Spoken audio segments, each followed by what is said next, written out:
पश्चिम बंगालमध्ये निवडणुकीत ममता बॅनर्जींच्या टीएमसीला मोठा फटका बसला होता। हाची सत्ता गेली आणि आता पक्षही ममतांच्या हातून जातो की काय अशी स्थिती निर्माण झाली। पश्चिम बंगालमध्येही बंडखोरीचा महाराष्ट्र पॅटर्न राबवला जातो की काय असा सवाल उपस्थित झालाय। ममता बॅनर्जींची तृणमूल काँग्रेस पक्षफुटीच्या उंबरठ्यावर असल्याची चर्चा आहे। टीएमसीमध्ये 2 गट पडल्याच्या चर्चांना उधाण आलं। टीएमसीचे 50 आमदार फुटीच्या उंबरठ्यावर असल्याच्या चर्चा आहेत। मात्र पक्षात बंड झालं तरी वेगळा पक्ष स्थापण्याची शक्यता कमी असल्याची माहिती सूत्रांनी दिली। ममता बॅनर्जींसह सध्या केवळ 12 आमदार असल्याची चर्चा आहे। फुटीचं नेतृत्व करणारे ऋताब्रता आणि संदीपन सहा हे विधानसभेत पोहोचले आहेत।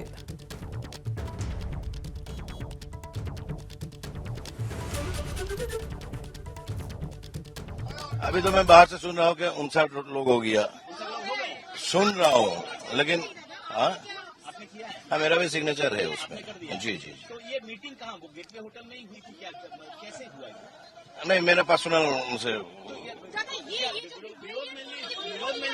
अभिषेक के खिलाफ था क्या? मेनली विरोध जो है अभिषेक के नहीं दल के खिलाफ नहीं है। हाँ, मेरा 5 साल गुजारना है विधानसभा के अंदर।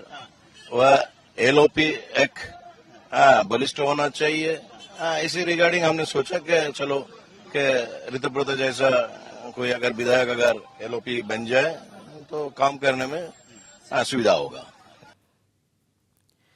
आणि या सगळ्याबद्दलचे आपण अधिकचे अपडेट जाणून घेऊयात। माझा सहकारी सोमेश कोलगे आपल्यासोबत आहे। सोमेश, खरं तर पश्चिम बंगालमध्ये खूप काही घडून गेलेलं आहे आणि त्यानंतर अजूनही घडतंय। केवळ 12 आमदार आहेत ममता बॅनर्जींसोबत, पक्षाचे असे 3-13 मात्र का वाचतायत?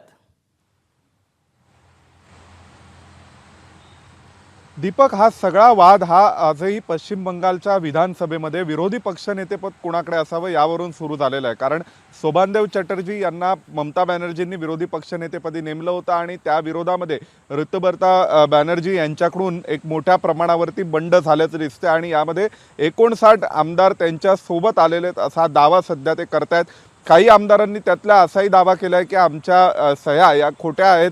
अर्थातच आता यामुळे तृणमूल काँग्रेसमध्ये एक पक्षांतर्गत वाद निर्माण झालेला आहे। आता जी माहिती मिळते त्यानुसार हे सगळे जे आमदार एकत्र येत आहेत ते वेगळा पक्ष स्थापन करणार नाहीत आणि निश्चितच भारतीय संविधानाच्या अनुसूची 10 नुसार वेगळा पक्ष स्थापन करण्याची किंवा वेगळा गट म्हणून अस्तित्वात राहण्याची परवानगी अनुमती या सगळ्यांना नसेल। त्यामुळे एकतर कोणत्या तरी पक्षासोबत त्यांना विसर्जित करून घ्यावं लागेल स्वतःला किंवा मग पक्षावरतीच दावा ठोकावा लागेल। आता ममता बॅनर्जी हे पक्षांतर्गत वादळ शमवण्यात यशस्वी ठरतायत का?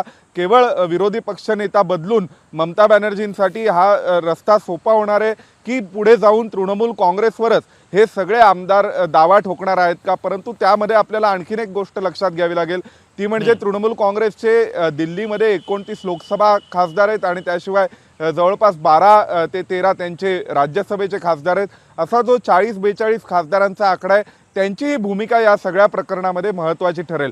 परंतु सध्या तरी एक फुटीची ठिणगी ही पडलेली आहे तृणमूल काँग्रेसमध्ये आणि जसे या प्रकारे शिवसेना आणि राष्ट्रवादी काँग्रेस हे दोन्ही पक्ष महाराष्ट्रामध्ये आपण पूर्णपणे नेतृत्व बदल होऊन एका वेगळ्या नेत्याच्या हातात गेलेले पाहिले, त्याच पद्धतीने तृणमूल काँग्रेस सुद्धा ममता बॅनर्जींच्या हातातून जाऊन आता जे नवे नेते तृणमूल काँग्रेसमध्ये तयार होत आहेत त्यांच्या हाती येणार का असा प्रश्न निर्माण झाला आहे। आणि यामध्ये ऋतुव्रता बॅनर्जी असतील किंवा त्यांच्या सोबत असलेले सर्व बंडखोर आमदार भविष्यात काय भूमिका घेतात ते निवडणूक आयोगाकडे जाऊन पक्षावरही दावा ठोकतात का, त्यांची अधिकृत भूमिका काय राहते यावर बरंच काही अवलंबून असणार आहे। परंतु अद्याप तरी फराद हकीम जे मुख्य प्रतोद आहेत तृणमूल काँग्रेसचे चीफ व्हीप आहेत ते ममता बॅनर्जींसोबतच आहेत आणि ममता बॅनर्जींनी ज्यांना विरोधी पक्षनेता म्हणून नेमलं होतं ते देखील सध्या ममता बॅनर्जींच्याच गटात आहेत। उर्वरित आमदार मात्र ममता बॅनर्जींपासून फुटून वेगळे होण्याच्या तयारीत असल्याचं दिसतंय दीपक।